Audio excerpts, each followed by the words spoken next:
Ġie mġedded ftehim soċjali mal-Fondazzjoni Ġanantit li permezz tiegħu se jitkompla jingħata s-servizz li jagħti appoġġ lil persuni vittmi ta' vjolenza domestika u anke qraba tagħhom. Is-servizzor jagħti għajnuna li ddur u lija immirata biex tiġġieled is-solitudni u l-biża' li l-vittmi ikunu fihom. Is-servizzor jgħin familji jerġgħu jqumu fuq saqajhom għaliex ħafna drabi dawn il-vittmi jispiċċaw bla saqaf fuq rashom, bla xogħol, flimkien ma' numru ta' sfidi oħra. Għaldaqstant servizzi bħal dawn jibnu mill-ġdid lil dawn il-persuni flimkien ma' tfal tagħhom.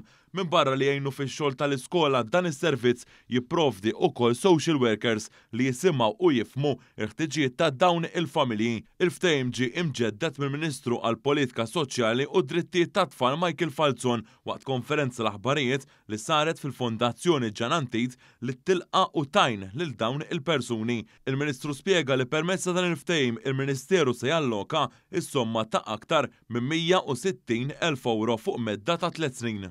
Illum rġena saħħaħna sħubija tagħna, partners f'xogħol wieħed illi nsaħħu s-soċjetà tagħna. Dan huwa wieħed minn 35 ftehim li għandna bħala Ministeru ma' NGOs u huwa wkoll parti minn budget ta' 12 miljun euro. Id-direttur eżekuttiv ta' din il-fondazzjoni spjegat li matul is-sena li għaddiet is-servizzor għamel differenza fil-ħajja ta' 175 mara u 160 tifel u tifla.